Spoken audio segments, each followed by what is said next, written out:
Hello and welcome to Business Today Television. I'm Siddharth Zarabi and you're watching the first episode of Easynomics after the new Council of Ministers of Modi 3.0 took the oath of office yesterday.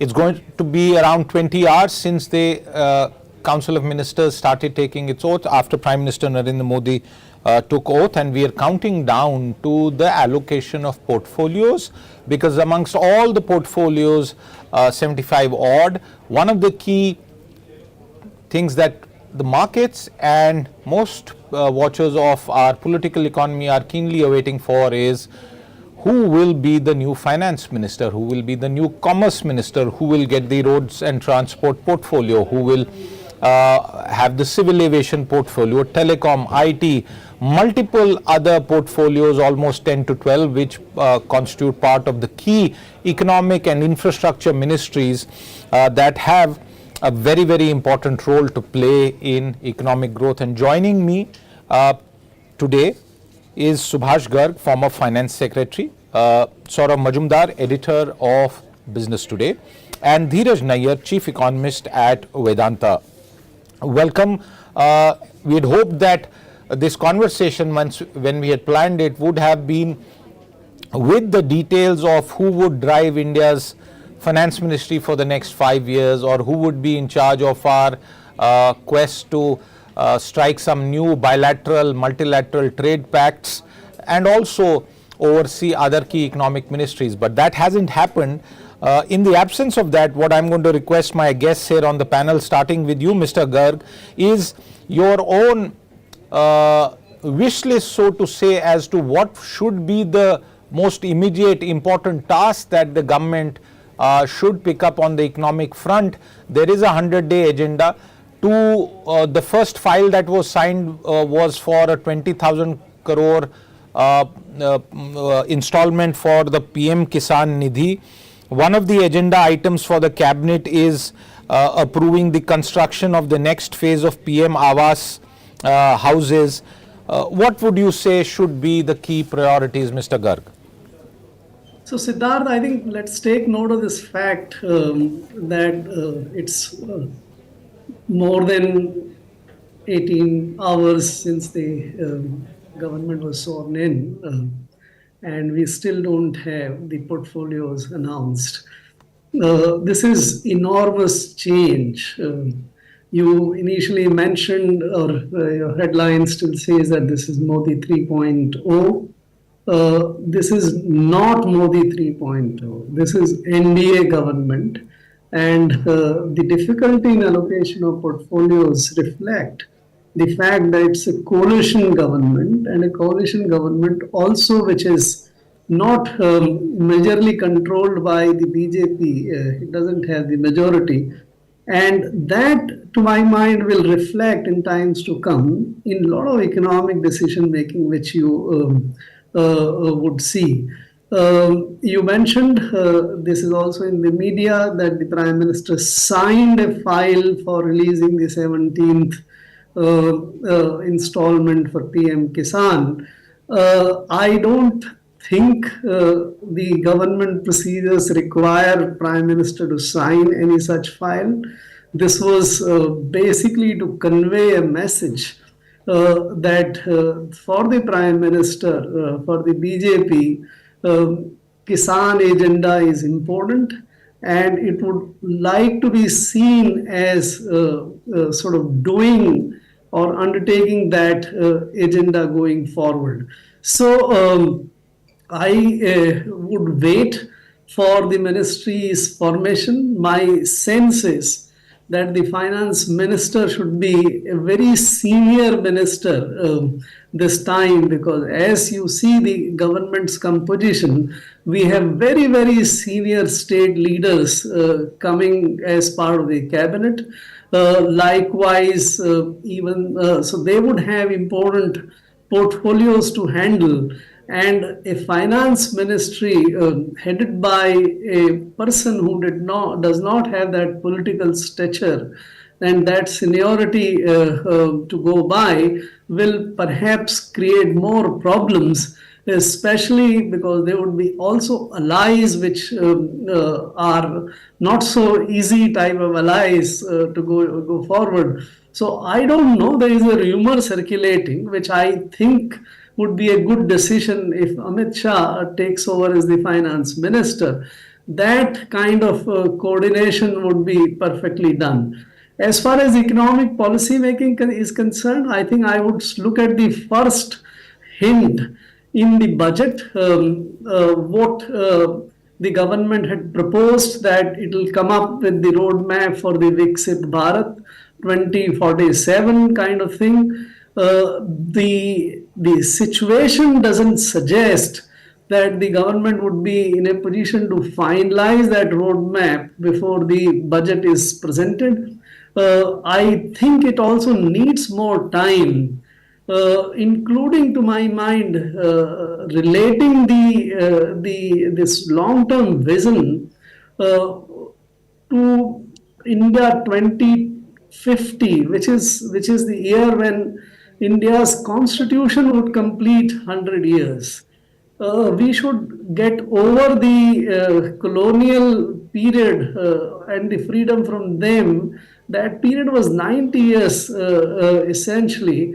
We should relate it to our constitution, our ambitions, our identity, our vision, and that 2050 vision should be drafted after some more consultation. So I think at the beginning I would just only say that wait and watch. It's a fascinating, very interesting time with lots of new dimensions added to the policy making, and let's await how things turn out to be. Okay. Dhiraj, before I come to you, I want to go to Sourav. Sourav, one of those things that has been said in the past, that coalition governments are perhaps better for growth, when people cite that argument, they talk about the UPA era, they also talk about the Atal Bihari era. You think in the current circumstances of the kind of growth trajectory and path that we have been in the past 10 years, a genuine coalition, and Mr. Garg also alluded to that it's not Modi 3.0, it's perhaps NDA 1.0. Do you think a coalition will deliver better on certain aspects? Well, Siddharth, I don't think that there is any doubt that India's growth trajectory is on a secular upmove, barring unforeseen circumstances. Whether it gets derailed or not, that's a completely different issue.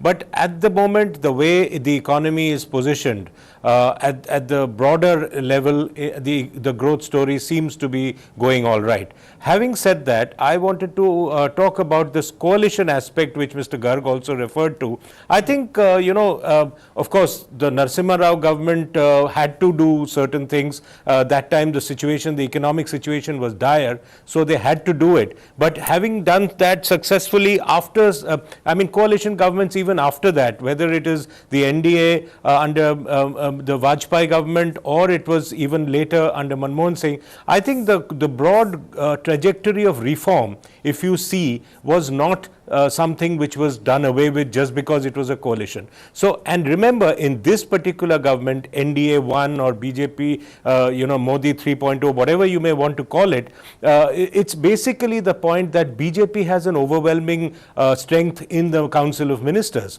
61. And 11 ministers from the allies. Now the point is, therefore, you can expect a good degree of continuity. Obviously, there will have to be discussions, because on key policy areas they will need to consult the allies, and that is where we say it is continuity with change.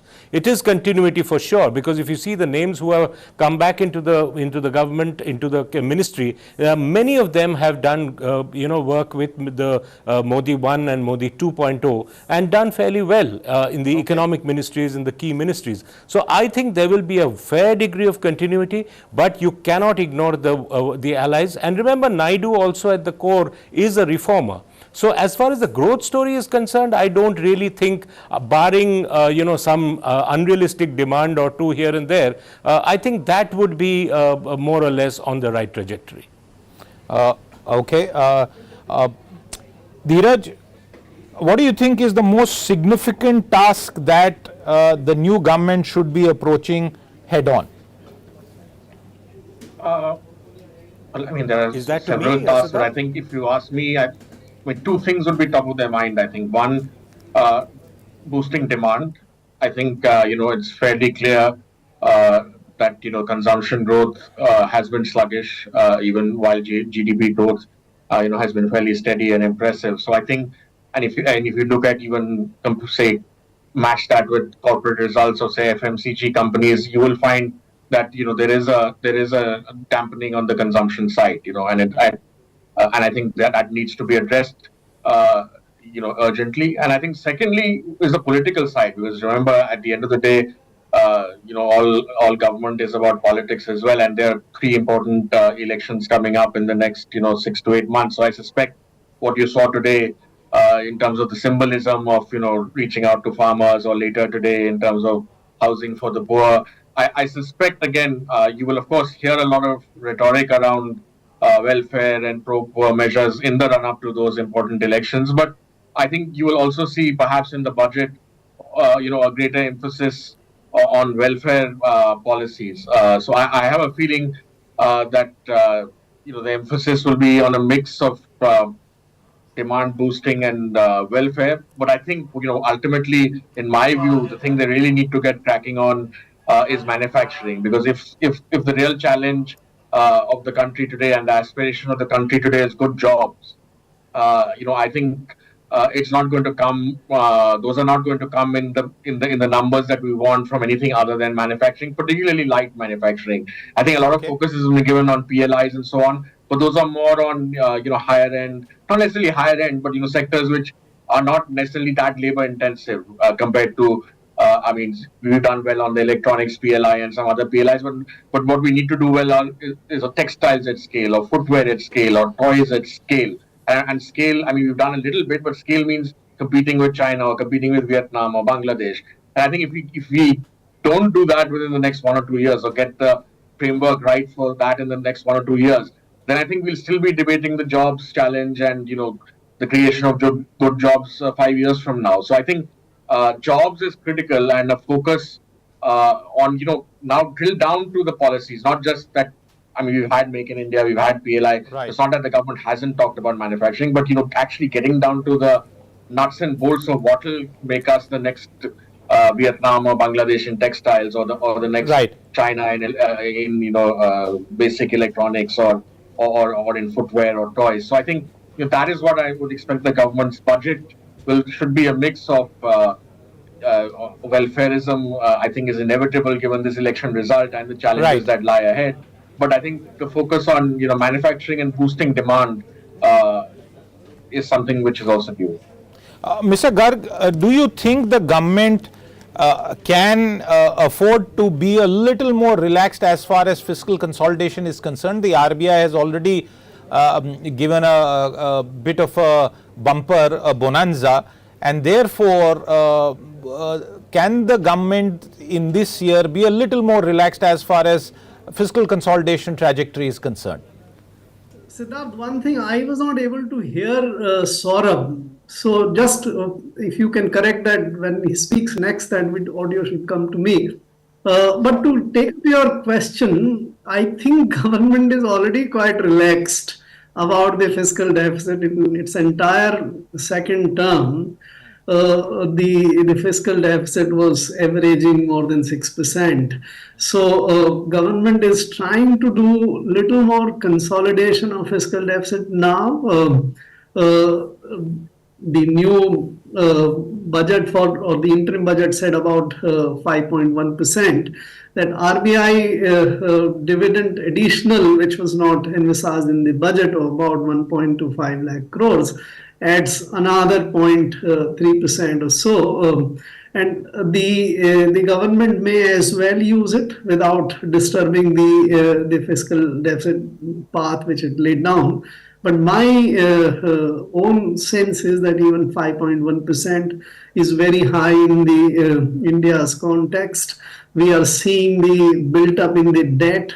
We are seeing large increase in the interest payments that will come to haunt the government. And especially if you spend this, if you look at the quality and the productivity of the expenditure which government is doing currently, the redistribution expenditures like food subsidies and fertilizer subsidies and others have had no real growth momentum. The capital expenditure does, but the capital expenditure, especially in the railways, which have expanded very sharply, has not added. It is statistically proven that despite enormous increase in railways expenditure, railways share of passengers and traffic is further going down.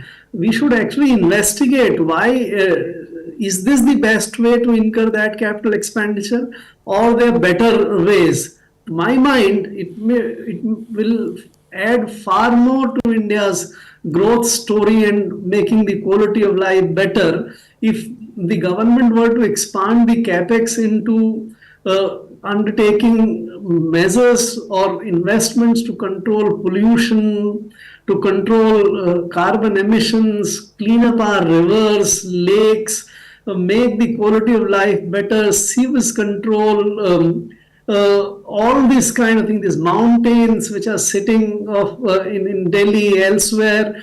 If we can make that the character of the capex change from this transportation expenditure into railways, which is not contributing to the life, you still see lots of people sleeping on the platforms in India. So that is what I think is a better direction to go rather than only relaxing the fiscal level. Sourav, what has corporate India been telling you on the record and perhaps also off the record in terms of their expectations? Are the expectations muted, or are companies looking forward to a kind of new deal from this government? No, Siddharth, I think corporate India is waiting very eagerly to see what the first few days, first of all, the ministry, the portfolio allocations, that's also critical. But having seen the, kind of ministers and the people who have come into the Council of Ministers, I think the corporate India should broadly be assuaged that it will not be too much of deviation. But there is a certain definite off record as well as sometimes on record as well, concern about rural distress and private consumption. Consumption demand is in trouble. So that needs to really be accorded serious attention, and I agree with what Dhiraj said in terms of the PLI as well. You need to focus PLI on areas which will actually aid consumption demand, boost consumption, and there is, whether the people would like to say it, other side we may say it differently or whatever, the point is that there is a K-shaped growth. There is real stress at the bottom of the pyramid. I think this government with a coalition which is in place needs to really focus on that. Elections are coming up, as was said earlier. I think these are the two or three key things which the corporate sector as well is looking at. There is a certain sense of urgency in terms of boosting rural demand, and that's something I think which the new government will have to focus on, and that's very, very important. Dhiraj, how critical is a new approach to our farm sector? And I'm not only talking about direct budgetary support, but a broader point of recovering the relationship which has been frayed with the wider farming community, particularly in the Punjab and Haryana belt. Is that a critical priority that you think faces the government? Obviously, yes.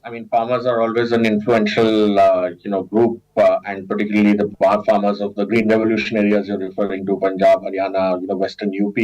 But I frankly think that, you can do farm laws, which they were not able to do the first time. There are other reforms that can be done. But ultimately, the solution for agriculture doesn't lie in agriculture.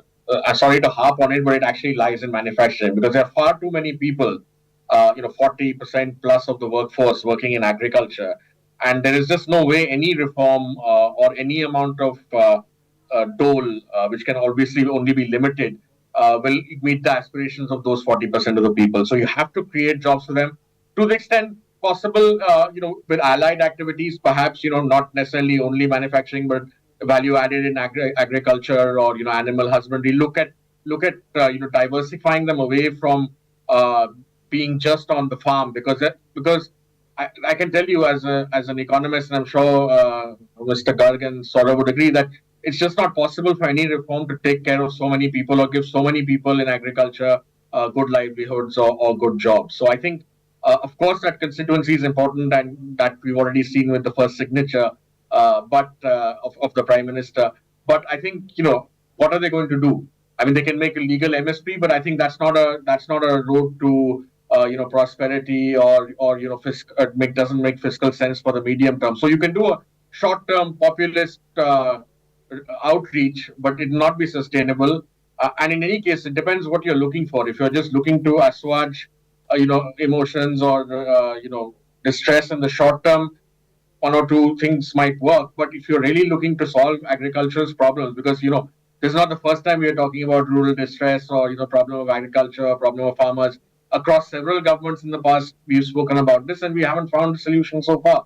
So I think my own view is that just looking at agriculture will not give you a solution for agriculture. Mr. Garg, the markets have already seemed to price in a shift towards consumption.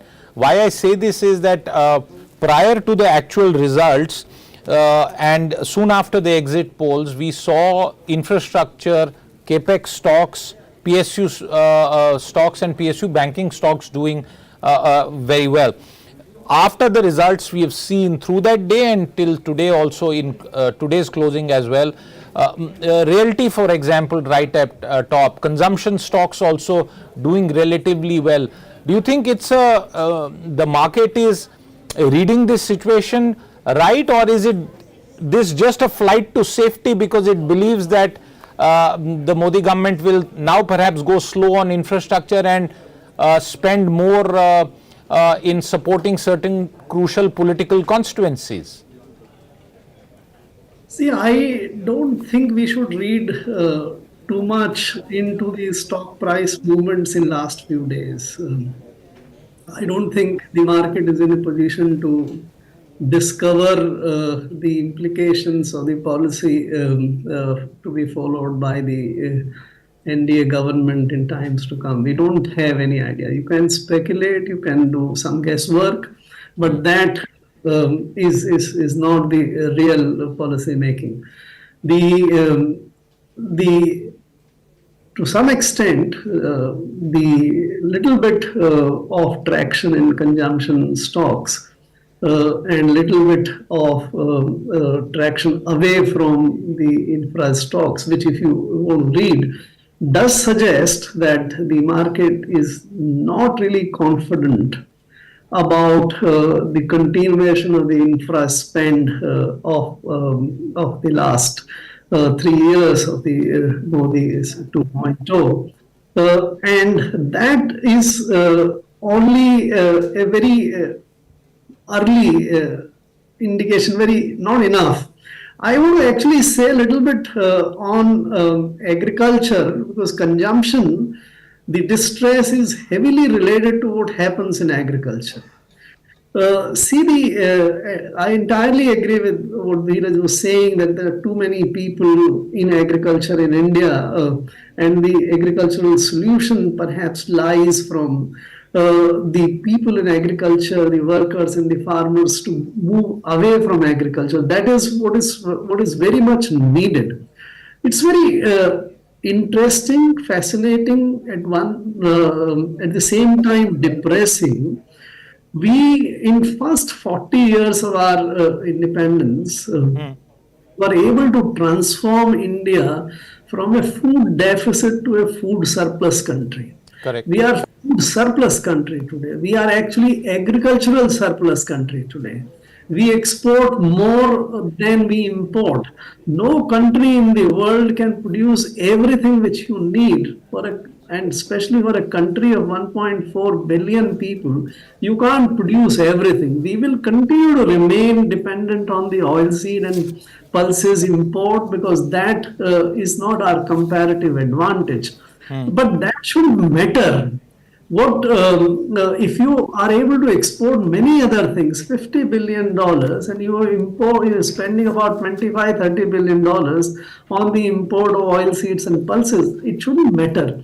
What has happened is that while India has become a food surplus and the agricultural surplus country, its farmers have actually not benefited.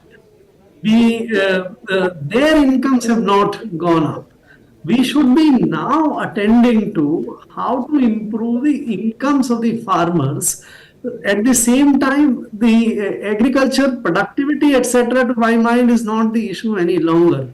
That would be taken care if we take the right kind of measures to improve the farmers' income. There are two big policy reforms required in that area. Number one, I think you need to make the government step back from agriculture by converting all those subsidies and the MSPs into a single farmer's payment. Broad calculations would suggest that India provides about 10 lakh crores of subsidies to agriculture in different forms. We can elaborate if time permits. And we have 125 million hectares of land. We literally give away about 80,000, 75 to 80,000 rupees to every farmer. But that goes in a very distorting, very inefficient way.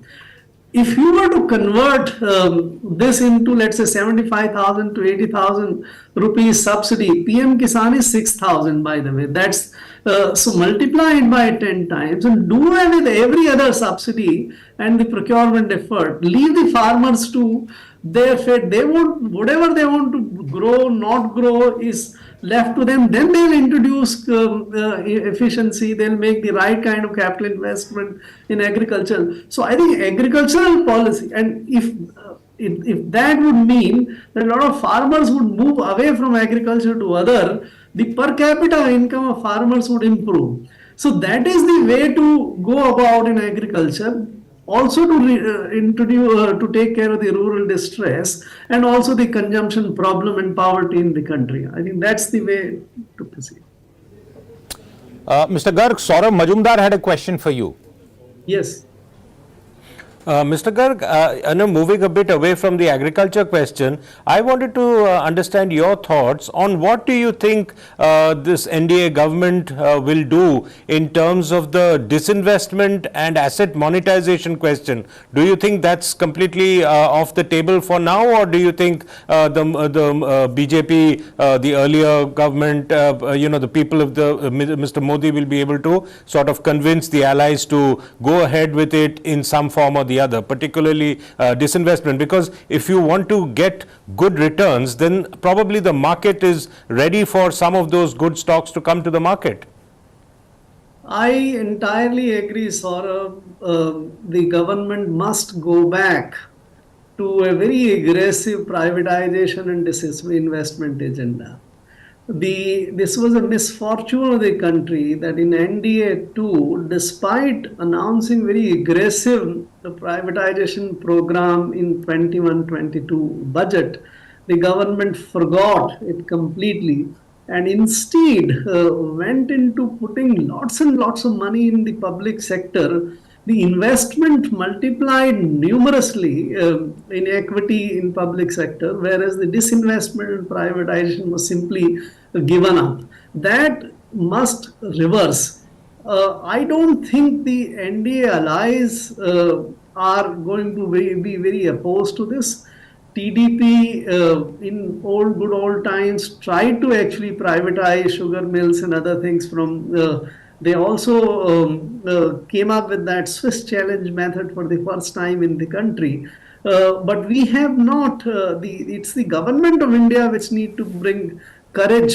And I think the government in last 3 years saw that if you can pump prime the public sector, if you can feed the public sector with large orders, probably given at much higher prices than they deserve, improve their profitability, that would be a better strategy. I don't think that's a better strategy. You must adopt a very aggressive privatization, monetization and disinvestment in it. Okay, viewers, I must also inform you that we are constantly trying to get updates on the announcement of portfolios for the new cabinet. Those details expected at any time now, but it's very clear that as far as some of the key priorities are concerned, we will see the poor, the women, the farmers and the youth, as has been described by the Prime Minister himself, being the key focus areas. And between now and the budget, for which the date is also going to come once the schedule of the budget session of Parliament is prepared, we will have to wait for those details. For now, I'm going to thank all my guests on the show today, Subhash Garg, Dhiraj Nayyar and Sourav Majumdar, for joining us on this episode of Easynomics. We'll keep coming back to you with more news and updates. Do remain tuned in.